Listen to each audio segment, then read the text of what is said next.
Selamat malam saudara, inilah Dialog Indonesia Bicara, saya Oki Satrial.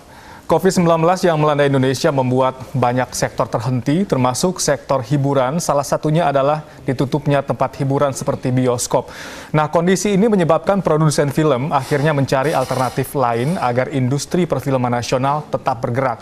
Di Hari Film Nasional hari ini 30 Maret 2021, lebih jauh kita akan membahas tentang industri film nasional di tengah pandemi COVID-19 yang hingga tahun 2021 masih menghantui kita sebagai bangsa Indonesia. Sudah hadir sejumlah narasumber yang akan berbincang bersama kami malam hari ini. 2 orang sudah hadir di studio dan 2 lagi hadir secara virtual. Langsung saya sapa, yang pertama adalah seorang, waduh, siapa yang nggak kenal dengan beliau, aktor senior Anwar Fuadi. Selamat malam, Selamat Anwar. Malam. Selamat Hari Film Nasional. Terima kasih. Oke. Dan juga seorang sinematografer, Arya Teja. Mas Arya, selamat malam. Selamat malam. Terima kasih sudah hadir di Studio 4. Ya, sama-sama. Dan untuk membahas hal ini juga mengenai bagaimana perfilman nasional di tengah pandemi COVID-19, kami juga sudah bergabung bersama Wakil Ketua Komisi 10 DPR RI, Dede Yusuf. Selamat malam, Mas Dede. Ya, selamat malam Mas Sofi, selamat malam juga Pak Anwar, Mas Arya. Baik, dan juga kita sudah bergabung dengan putri dari salah satu tonggak perfilman nasional, Usmar Ismail, Heidi Hermia Ismail. Selamat malam, Bu Heidi. Selamat malam, Mas Oki. Ya, terima kasih sudah bergabung. Dede Yusuf dan yang lain. Ya, selamat malam Bu. Baik, pertama saya ingin ke yang paling senior dulu deh ya, Om Anwar. Oke, pandemi COVID-19 saat ini tentu membuat seluruh produksi terhenti. Dari ini sudah setahun lebih ya Om ya, kita terhenti, tidak hanya produksi namun juga penayangannya terhenti juga. Bagaimana Om Anwar melihat hal ini dari lebih dari setahun kita terhenti, semua praktis tidak ada produksi sama sekali, hampir tidak ada, semua sinias kita bahkan banting setir untuk menjadi profesi lain. Bagaimana melihatnya Om? Kalau film memang agak babak belur. Iya. Ya. Tapi kalau sinetron nggak ada masalah. Bahkan tambah eksis ya. Wah, tambah eksis. Sekarang ini cari pemain sinetron sudah main di tempat yang lain-lain semua. Begitu juga kru-krunya. Jadi nggak ada masalah. Contohnya saya sekarang main di SCTV. Ya. Ya kan? Judulnya Samudra Cinta. Udah 600 episode tuh. Itu nggak terdampak tuh? Nggak terdampak sama sekali. Tiap hari kita syuting, tapi kita di karantina. Yeah. Di karantina di sirkuit Sentul itu, dan setiap minggu itu antigen. Jadi kadang antigen, kadang swab PCR. Nggak ada masalah dan tidak terkontaminasi orang luar. Andai kata infotainment pun akan datang, mereka sudah harus antigen dulu. Harus masih menunjukkan surat-surat segala macam. Kalau dunia film bagaimana melihatnya Om? Dunia film memang untuk sementara, tapi kan ini just for the time being kan, ya kan, nggak lama lah, biasa lah. Pasti juga masih bisa bertahan karena duit simpanan masih banyak. Ya kan? Film simpenan yang mau tayang juga ngantri masih banyak ya? Yang ngantri masih banyak. Tapi sekarang yang masalah, Pak. Sekarang nih masalah bioskop. Bioskop, semua orang ngeri mau nonton bioskop, termasuk saya ngeri. Andai kata besar gratis pun juga mikir masih mau nonton. Ya karena lihat suasananya kan, ruangan yang terbuka terbesar, bulan AC-nya, dan lama di situ dalam ruangan kan. Jadi memang agak mengerikan.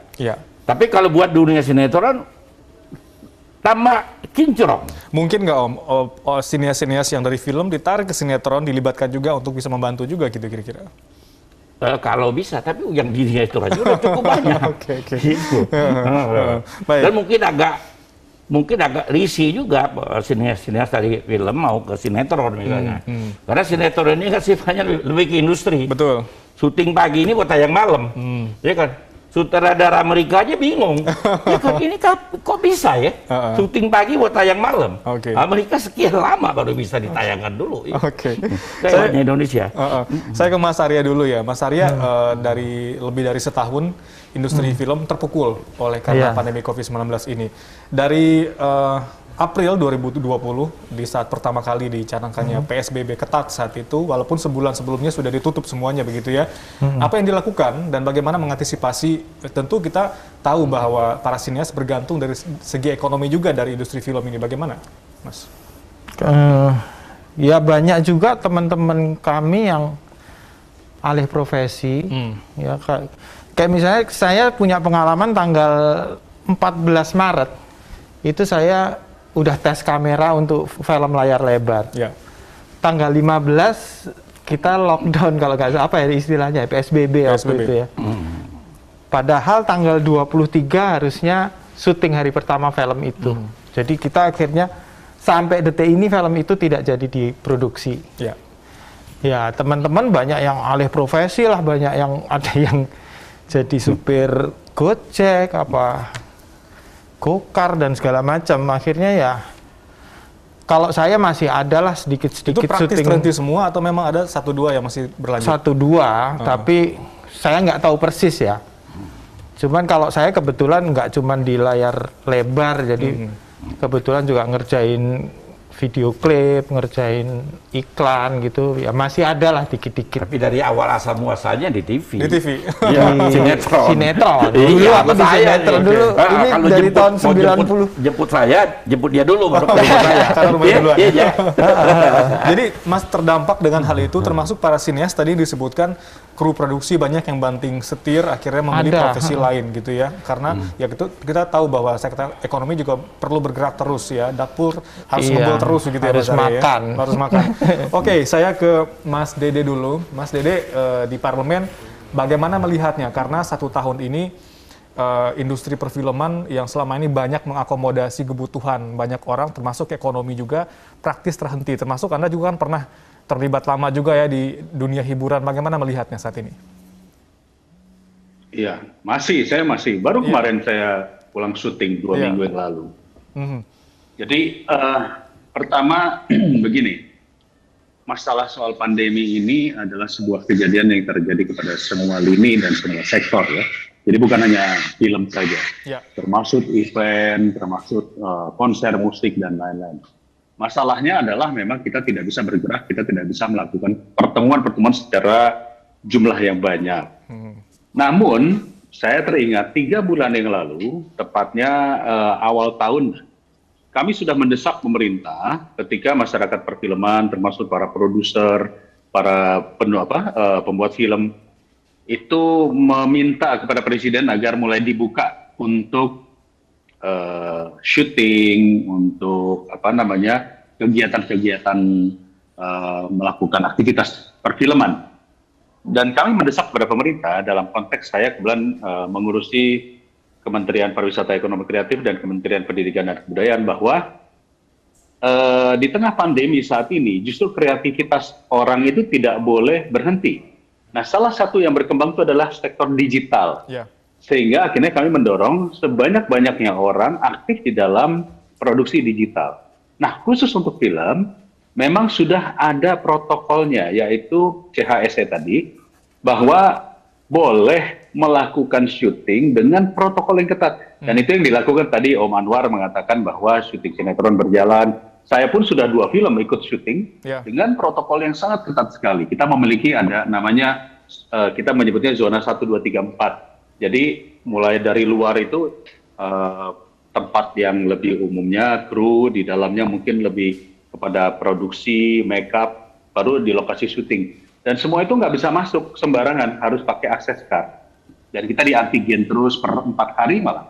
Kita harus di antigen ya, mau berangkat harus PCR dan seterusnya. Saya pikir ini semua bisa dilakukan. Yang jadi masalah adalah bioskopnya. Bioskop sampai sekarang memang belum mendapat izin dibuka. Saya coba kemarin nonton di bioskop dan hanya boleh 20 orang yang kelasnya premier, yang kelasnya khusus ya. Itu pun harus nge-booking full. Jadi bukan yang publik, yang umum. Nah, pertanyaan kedua adalah apa yang harus dilakukan negara atau dilakukan pemerintah? Jawabannya sederhana. Ya, saat ini dilakukan pemerintah untuk berbagai kondisi adalah vaksin. Jadi vaksin ini adalah satu kondisi yang bisa menyelesaikan permasalahan kita untuk tidak bisa kemana-mana. Setelah nanti vaksin ini sampai Juni selesai semua, maka secara bertahap, sama seperti sekolah. Sekolah pun akan dibuka secara bertahap di bulan Juni. Dan saya yakin, saya memberikan satu keyakinan juga kepada kawan-kawan para stakeholder, bahwa bioskop pun harus dibuka secara bertahap. Nah, tinggal bagaimana pemerintah daerah dan masyarakat perfilman itu sendiri mengawasi jangan sampai terjadi pembludakan. Olahraga pun kita sudah tahu, liga sepak bola sudah dimulai, semua itu secara bertahap. Demikian Mas Ovi. Sebagai anggota parlemen, Komisi 10 bermitra dengan Kementerian Pariwisata, Badan Ekonomi Kreatif juga, apakah sudah ada pembicaraan ke arah ke sana, Mas Dede, bagaimana kemudian mencari solusi di tengah pandemi ini, khususnya bagi dunia hiburan, bioskop juga termasuk tadi? Sebelum saya ke bioskop, saya berbicara masyarakat filmnya dulu ya. Jadi di dalam dunia ekonomi kreatif ini banyak, ada seniman, ada budayawan, ada pelaku pariwisata. Kami mendorong hibah, bantuan-bantuan kepada para pelaku-pelaku tersebut. Nah, saya kemarin baru saja 2 hari yang lalu bersama Menteri Pariwisata, kita pulang dari Toba, dari Samosir, saya mengatakan untuk orang film saya minta dibuatkan program paket namanya short movie, film-film pendek.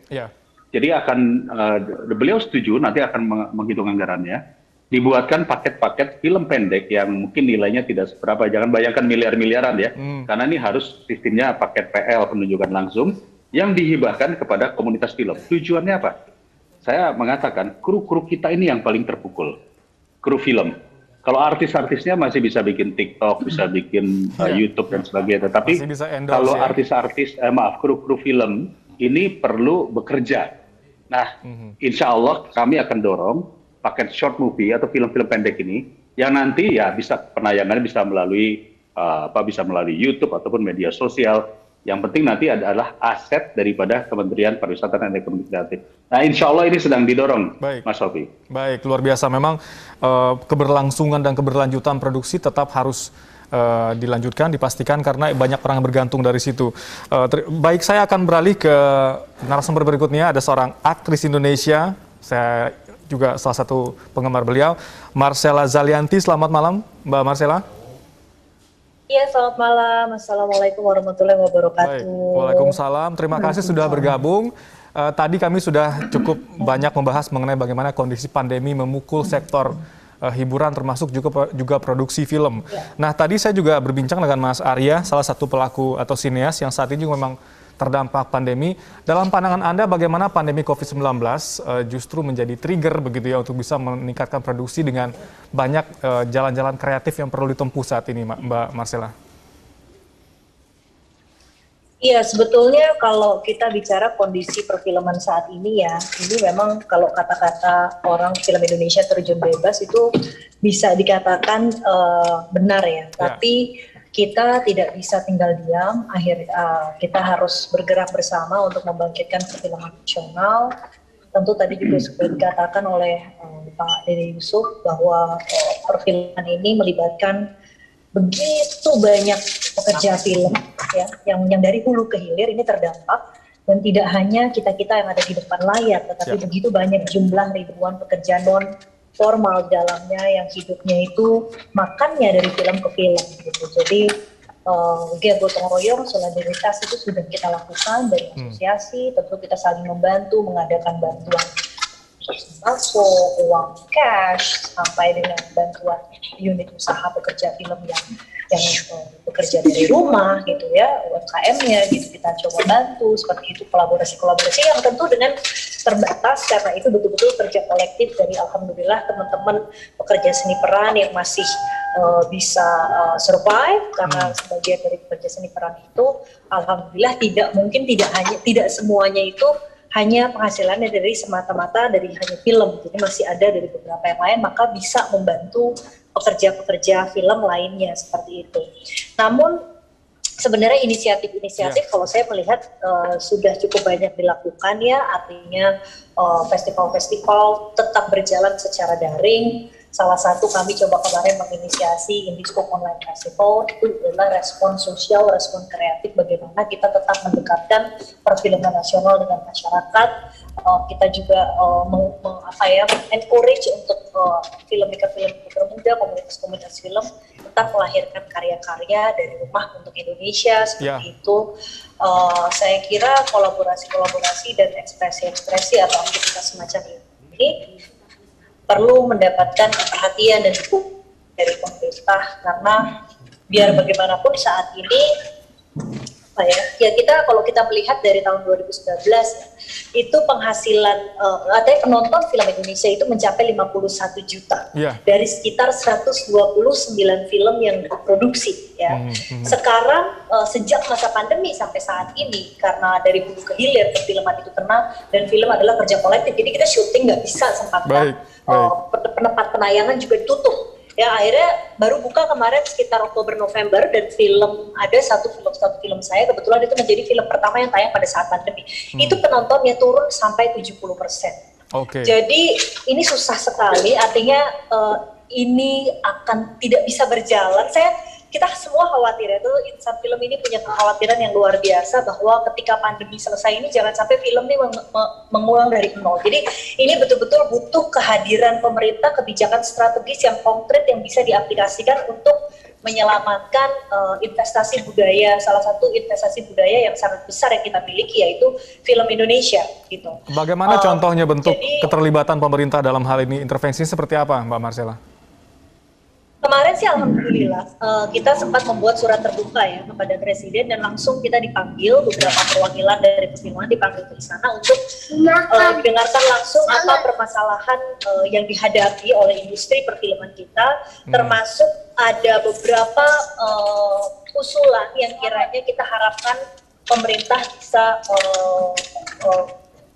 bisa bantu atau bisa gerakkan ya. Seperti apa usulan yang mungkin dibantu pemerintah itu? Rasa takut datang ke bioskop. Kedua juga dari kebijakan dana PEN tersebut untuk membantu kelancaran produksi film dan juga bioskop seperti itu, dan juga insentif pajak, dan yang terpenting juga di sini dibahas masalah pembajakan. Bahwa isu pembajakan ini masih menjadi sangat dominan permasalahan yang besar karena negara itu dirugikan, saya ada datanya ya, tapi negara dirugikan begitu besar akibat pembajakan film. Tapi tidak hanya negara, tetapi produser film itu juga dirugikan sangat besar. Dan sampai saat ini law enforcement terhadap pembajakan itu saya rasa belum maksimal.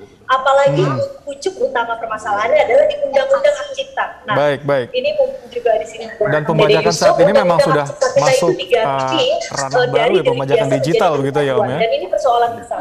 Tetapi kita mendorong law enforcement pembajakan untuk diperkuat, tapi selama Undang-Undang Hak Ciptanya menjadi delik aduan, ini akan terus menjadi hambatan.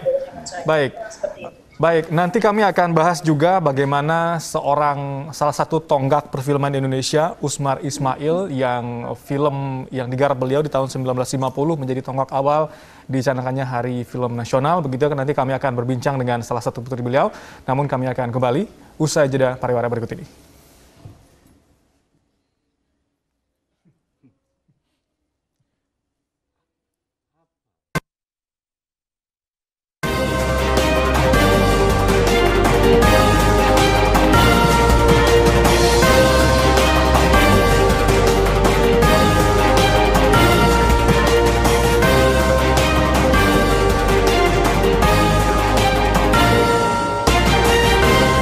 Anda kembali bergabung di Dialog Indonesia Bicara. Kita masih membahas mengenai film nasional di tengah pandemi, masih dalam rangka peringatan Hari Film Nasional di 30 Maret 2021. Nah, saat ini kita akan berbincang juga dengan seorang putri dari Usmar Ismail. Beliau adalah salah satu tonggak tokoh perfilman nasional, Bu Hedi. Assalamualaikum. Ya, waalaikumsalam. Bu Hedi, tahun ini kita memperingati 100 tahun Usmar Ismail ya. Tentu banyak kegiatan yang digelar untuk bisa mengingat kembali apa yang sudah dilakukan beliau untuk dunia film Indonesia. Rangkaian kegiatan seperti apa, Bu Hedi? Kabarnya juga Anda pernah kemarin ke Bukit Tinggi ya untuk bisa menghadiri peringatan 100 tahun itu ya? Iya, betul. Gimana? Apa saja kegiatannya? Dan apa namanya? Alhamdulillah dalam rangka peringatan hari lahir 100 tahun almarhum Usmar Ismail, ini banyak sekali diinisiasi oleh para insan perfilman, misalnya seperti Bung Riri Riza, Arif Malindo, kemudian juga Lisa Bona, terus ada juga tadi di Perpustakaan Nasional itu diinisiasi oleh Om Mahara, Jadi semua semangatnya itu adalah untuk memperkenalkan atau melanjutkan semangat dari Usmar Ismail itu sendiri agar lebih dikenal oleh generasi muda. Jadi ini adalah satu momen dan event yang baik sekali kalau menurut kami keluarga, dan kami semua sangat mengapresiasi untuk melanjutkan cita-cita dan perjuangan almarhum. Tentunya di setiap zaman itu ada kesulitannya sendiri-sendiri ya, seperti sekarang kita di tengah berada di situasi pandemi. Mungkin juga saat tahun 50-an itu Pak Usmar juga mengalami masalahnya tersendiri, namun semangat dan perjuangan beliau itulah yang menjadi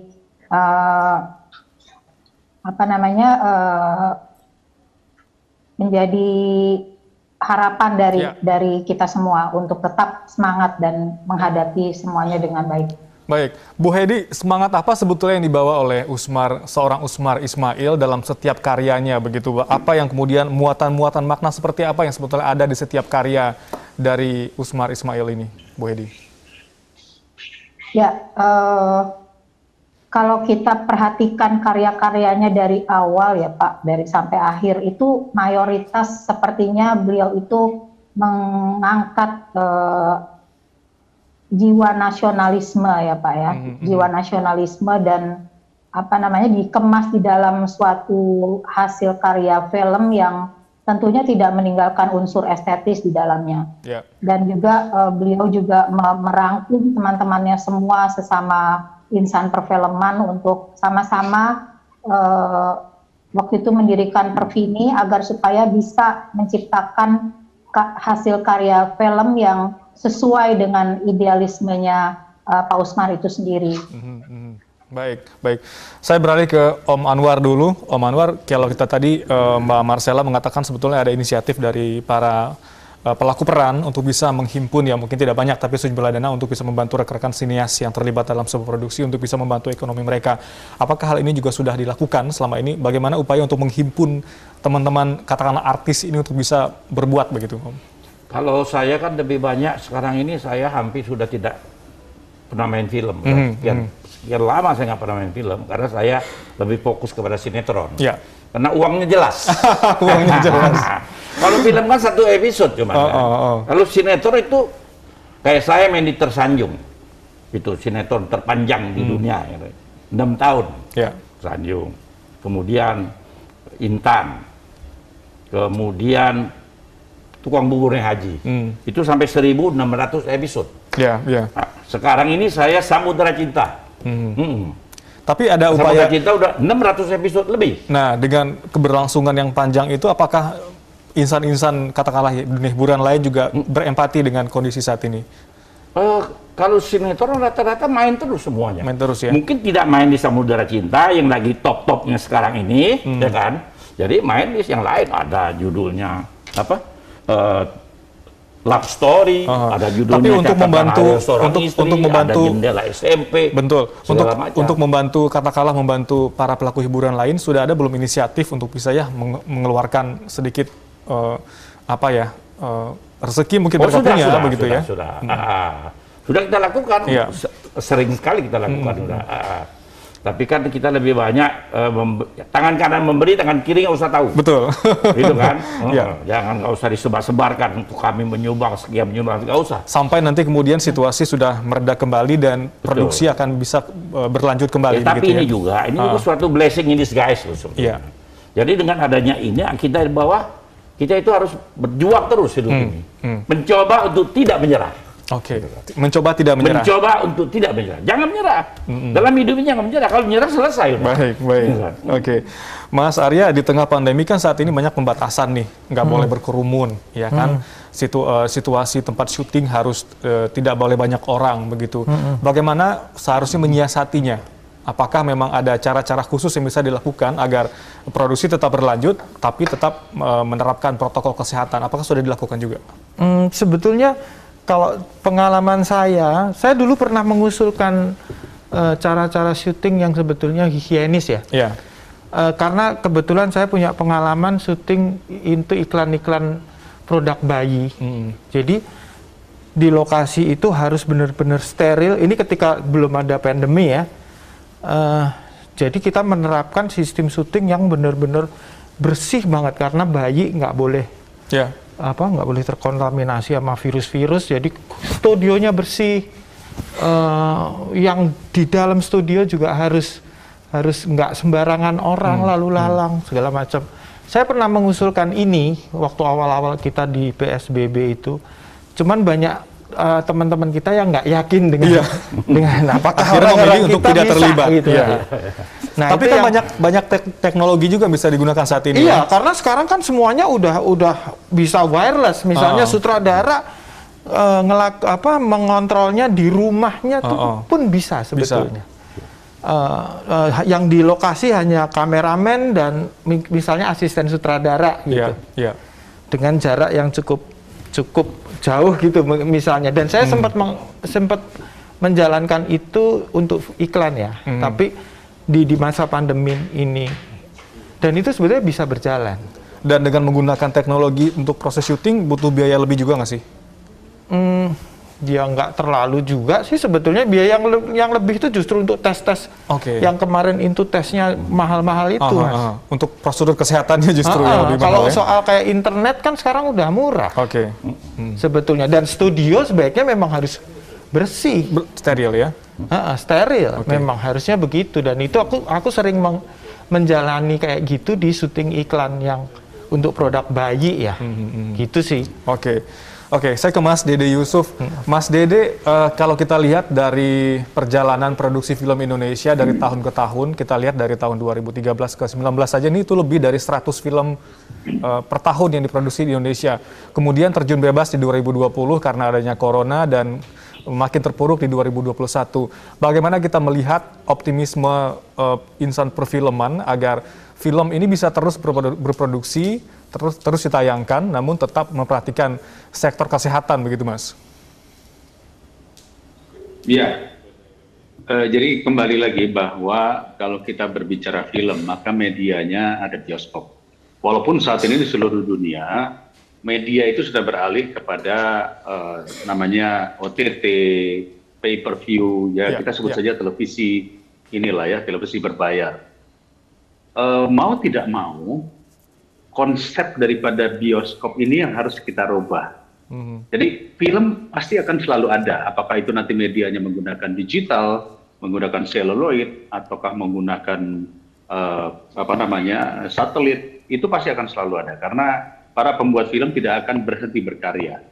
Yang akan berubah ke depan adalah bioskopnya. Nah, setelah era pandemi ini, pasti mau tidak mau para pengusaha bioskop, para pemilik bioskop harus berbenah. Mengapa? Karena konteks pandemi dan ikutannya, saya mengatakan ikutannya karena kita tidak pernah tahu kapan dia akan selesai.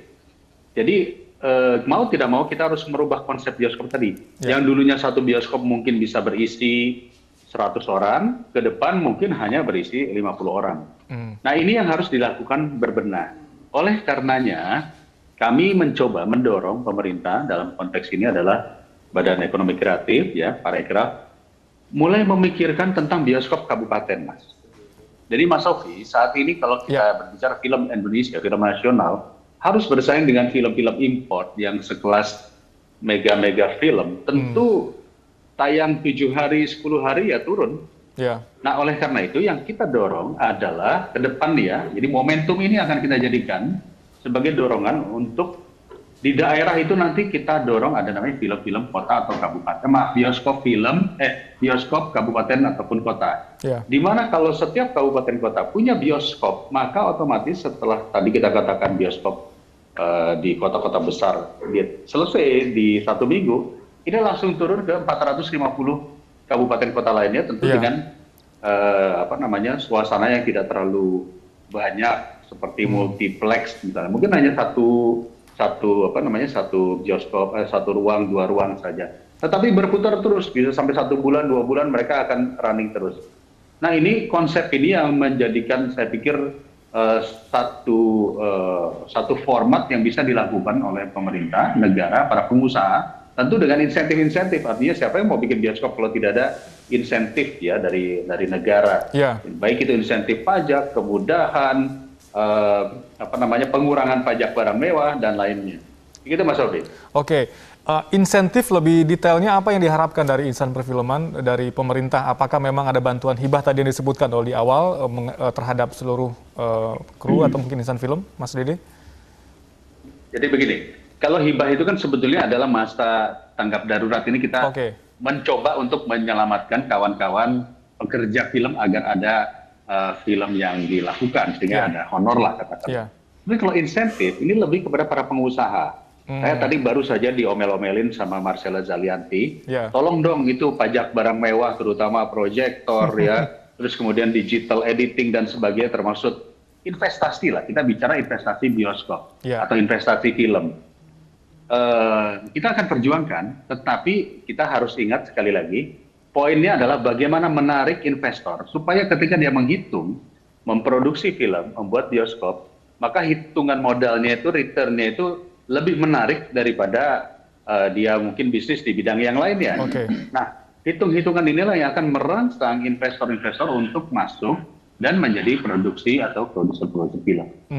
Saya yakin lah, mungkin Mas Arya Teja, Mbak Marcella, Ibu Hedi juga paham membuat film itu ongkosnya berapa dan kembalinya berapa. Belum tentu semua film box office bisa menghasilkan return yang besar.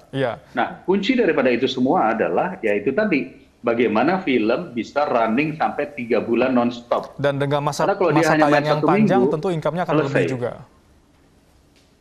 Bagaimana Mas? Dengan masa tayang yang panjang tentu harapan untuk income lebih besar akan terwujud juga begitu ya?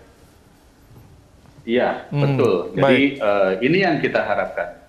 Kita akan bikin panja perfilman supaya nanti ini bisa lebih fokus lagi. Baik. Saya beralih ke Mbak Marcella. Mbak Marcella tadi disebutkan sebetulnya ada harapan mengenai insentif dari pemerintah untuk insan perfilman. Tadi Anda juga menyebutkan ada pertemuan antara para sineas dengan pemerintah, presiden begitu ya. Kita lihat juga di media sosial beliau, Pak Jokowi begitu concern dengan keberlangsungan produksi film Indonesia. Apakah hal ini juga sudah dibicarakan dan apa yang dijanjikan pemerintah untuk bisa membantu sektor perfilman saat ini, Mbak? Ya, jadi kemarin dari pertemuan kemarin di Istana itu yang disampaikan oleh perwakilan dari asosiasi film ya, ini adalah pertama stimulus distribusi film dan kampanye penonton film ke bioskop lewat dana pemulihan ekonomi nasional dengan mekanisme yang ditentukan secara transparan, dan film dukungan terhadap film-film yang memiliki potensi untuk membangkitkan kembali animo masyarakat, termasuk film-film yang diutamakan adalah yang mengeksplorasi seni dan budaya, kebudayaan lokal kita. Kedua juga membuat kampanye kembali nonton ke bioskop dengan dukungan penuh ya dari Kementerian Kesehatan, tentu protokol yang ketat sehingga ini bisa mengurangi stigma negatif dari masyarakat dan rasa kekhawatiran dari masyarakat. Disampaikan juga bahwa kondisi secara teknis ya, bahwa bioskop itu sebetulnya juga ada filter dan lain sebagainya, itu diperjelaskan sehingga Bapak Presiden juga mendengar langsung gitu, bahwa sebetulnya itu bisa dilakukan dengan aman gitu. Ketiga, keringanan pajak atas bisnis film Indonesia yang mana selama ini kita masih diberlakukan di DKI itu ini kan setiap daerah punya kebijakan sendiri. Ini kita harapkan pemerintah pusat ini bisa mendorong juga perpajakan ini ke depannya, pajak hiburan ini, pajak tontonan itu diberlakukan seperti misalnya di DKI, tetapi diberlakukan juga di seluruh daerah di Indonesia dengan jumlah-jumlah yang disesuaikan. Nah, kita juga berharap mungkin ketika selama pandemi ini ada insentif pajak khusus, karena jujur saja film apapun diputar saat pandemi itu nggak akan balik modal. Dari OTT saja itu tidak akan menutup. Jadi OTT memang sekarang film diuntungkan dengan berkembangnya teknologi digital ya. Dan begitu banyak production house yang sudah mulai produksi lagi, mereka beralih 180 derajat untuk membuat strategi kepada OTT. Tetapi biar bagaimanapun, kalau kita produksi sebuah film, bioskop itu tidak bisa terganti. Baik, bioskop tidak mungkin terganti ya.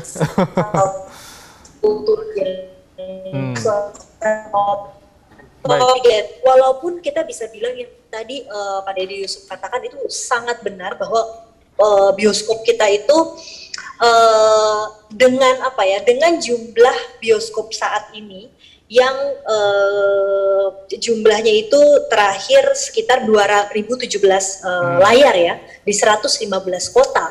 Itu semua masih terletak di provinsi, di kota-kota besar. Yang mana market terbesar penonton film Indonesia itu adalah masyarakat menengah ke bawah jadi, juga. Sejalan dengan Mas Dede tadi sampaikan harus membangun ke kabupaten juga ya. Provinsi, dan juga kita punya bioskop yang tidak semua orang mampu. Nah ini sekarang persoalannya adalah kita nih, saya dari Parti, dari Kadin, kita sama-sama kemarin coba menginisiasi hadirnya bioskop rakyat Indiscope. Ini dalam rangka menjawab yang tadi Kang Dede Yusuf katakan bahwa film Indonesia ini harus bisa diakses oleh seluruh lapisan masyarakat dan mempunyai jangka waktu tayang lebih panjang lagi, dan di situ mengutamakan film Indonesia. Jadi memang film Indonesia jadi tuan rumahnya di teater itu, sehingga tidak harus bersaing dengan film-film Hollywood atau film lain yang pasti film Indonesia itu saat ini mungkin masih sulit ya. Jadi seperti itu. Bagaimanapun saat ini streaming berkembang, bioskop tetap harus diutamakan karena experience yang berbeda, gambar yang berbeda, audio yang berbeda, sehingga kita perlu mendorong masyarakat untuk kembali percaya ke bioskop. Nanti kita akan juga bicarakan mengenai bagaimana dengan menjamurnya saat ini platform streaming yang membuat masyarakat lebih nyaman nonton di rumah dan enggan ke bioskop. Kita akan bahas nanti, Om Anwar. Kami akan kembali usai jeda berikut ini.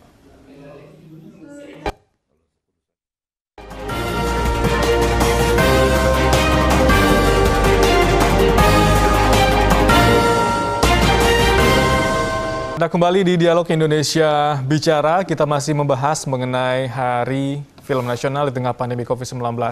Saya akan kembali ke Bu Hedi Hermia. Bu Hedi, saat ini sudah ada upaya, apakah sudah lama upaya untuk bisa menjadikan Usmar Ismail sebagai pahlawan nasional? Banyak pihak yang mendukung ini untuk terwujud. Apakah saat ini sudah ada upaya yang dilakukan, Bu Hedi, untuk bisa mewujudkan hal tersebut? Ya, jadi Mas Eko memang inisiatif mengajukan Usmar Ismail sebagai pahlawan nasional itu sudah dilakukan sejak tahun 2017 yang lalu, berawal dari Yayasan Pusat Perfilman Haji Usmar Ismail yang waktu itu diketuai oleh almarhum kakak saya, Irwan Usmar Ismail, bersama dengan beberapa masyarakat perfilman yang menamakan dirinya sebagai tim pengusul.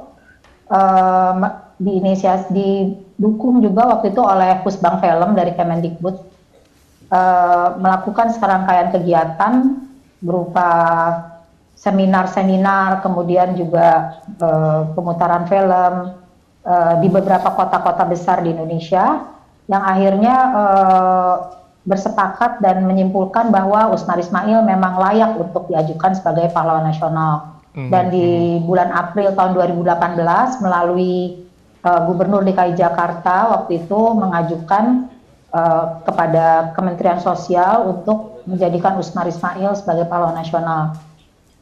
Semua dokumen itu memang sudah diterima oleh Kemensos dan juga sampai ke Dewan Gelar waktu itu. Dinyatakan bahwa tidak ada kekurangan dan semua dokumen itu sudah diterima. Waktu itu kami menyerahkan sekitar 13 kontainer bukti dan data-data tentang Usmar Ismail. Juga film-film Usmar berupa DVD waktu itu 25 judul kami sertakan juga. Yang dimaksud adalah supaya Dewan Gelar juga melihat betapa dalam film-film Usmar itu adalah ada jiwa patriotik dan sikap nasionalis mengajak masyarakat Indonesia untuk pada saat itu di tahun 50 saat Indonesia baru merdeka itu untuk berpikir lebih maju ke depan seperti itu. Namun 2018 dan 2019 itu memang Usmar Ismail belum ditetapkan sebagai pahlawan nasional. Tahun 2020 kami tidak mengajukan lagi. Tahun 2021 ini didukung oleh banyak pihak itu kami kembali mengajukan Usmar Ismail sebagai pahlawan nasional, masih didukung oleh Kemendikbud, dalam hal ini Direktorat Perfilman Musik dan Media Baru, Pak Ahmad Mahendra. Baik, Bu Hedi, Jika nanti kemudian ditetapkan pemerintah menjadi pahlawan nasional, apa maknanya seorang sinias menjadi pahlawan? Apa makna yang terkandung di balik itu semua, Bu Hedi? Kami rasa itu akan menjadi satu tonggak dan pengakuan dari negara ya, bahwa kebudayaan terutama di bidang perfilman itu juga adalah alat perjuangan untuk memajukan bangsa, yang mana bisa menyatukan bangsa ini menjadi alat komunikasi dan juga menjadi penyemangat bagi generasi muda bahwa ada satu tokoh pelopor perfilman yang diakui oleh negara, juga berjuang dengan caranya, dengan intelektualitasnya, dan diakui oleh negara sebagai seorang pahlawan. Baik, tentunya pahlawan berjuang dengan caranya sendiri-sendiri begitu ya. Baik, Om Anwar, ya, kita sekarang bicara mengenai banyak rumah produksi yang saat ini memilih untuk menayangkan filmnya secara streaming daripada ditayangkan secara luring atau offline di bioskop begitu ya. Bagaimana melihat fenomena saat ini? Apakah memang streaming ini salah satu solusi yang jelas untuk bisa membangkitkan industri perfilman saat ini begitu?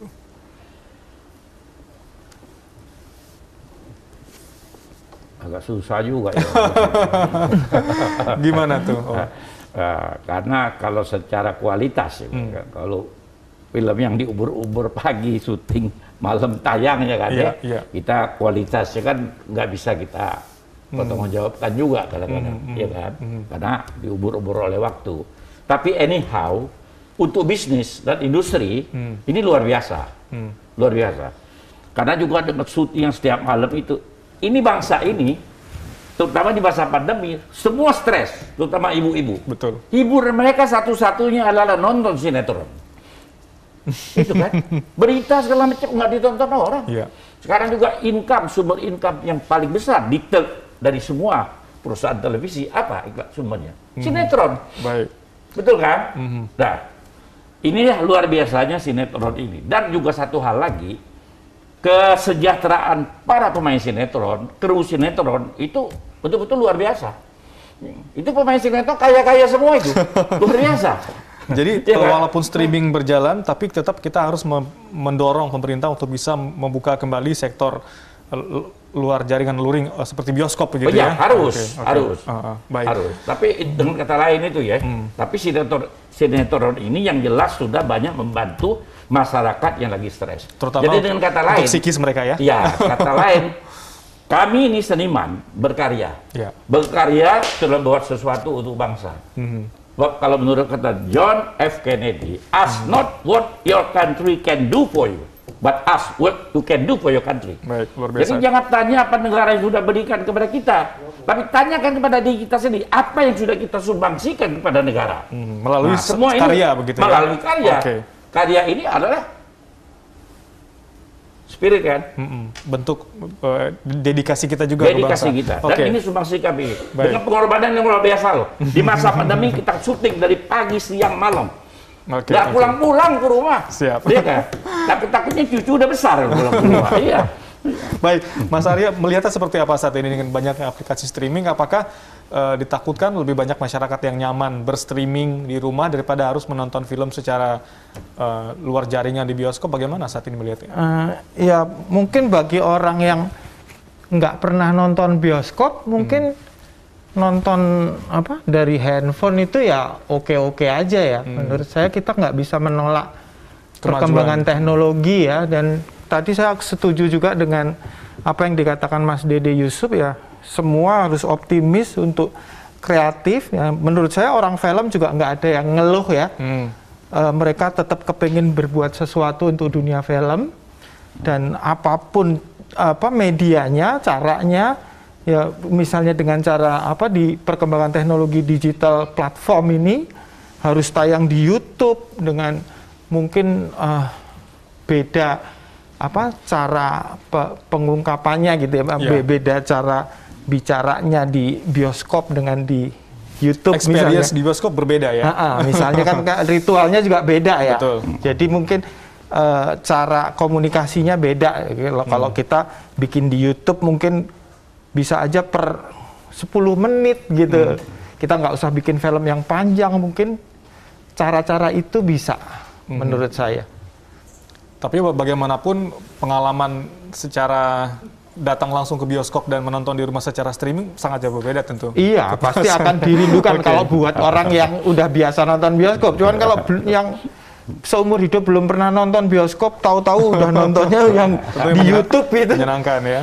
Mungkin lain, mungkin. Ini kan tergantung dari kebiasaan orang. Baik, Mas Dede, bagaimanapun tentu kita tidak bisa menghindar dari kemajuan zaman, banyaknya media platform streaming saat ini. Bagaimana membuat dia berjalan seimbang, balance dengan industri film yang ditayangkan secara konvensional di bioskop? Bagaimana membuat ini berjalan dengan baik begitu, Mas Dede?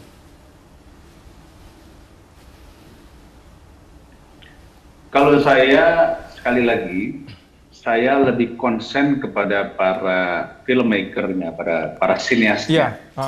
Sebab bioskop itu adalah medianya saja.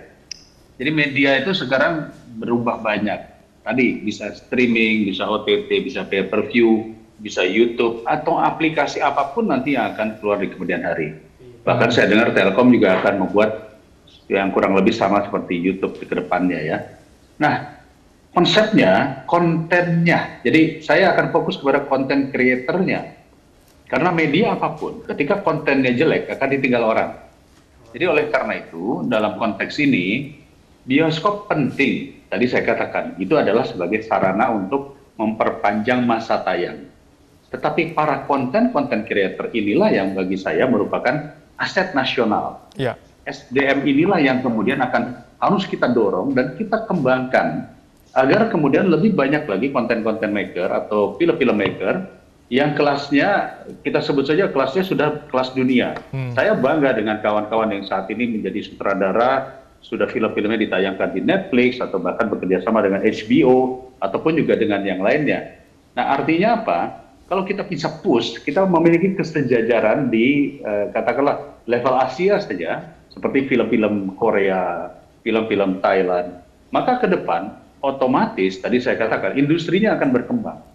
Jadi sekali lagi dalam konteks ini kita harus bedakan antara mendorong kreativitas dengan mendorong industri bioskop. Industri bioskop itu nanti urusannya bisa dengan Kementerian Perdagangan, Kementerian Perindustrian, tetapi kalau kita bicara filmmaker atau pekerja seninya, itu kita berbicara pada sektor industri kreatifnya ini atau ekonomi kreatifnya. Baik. Begitu Mas Sofi. Baik.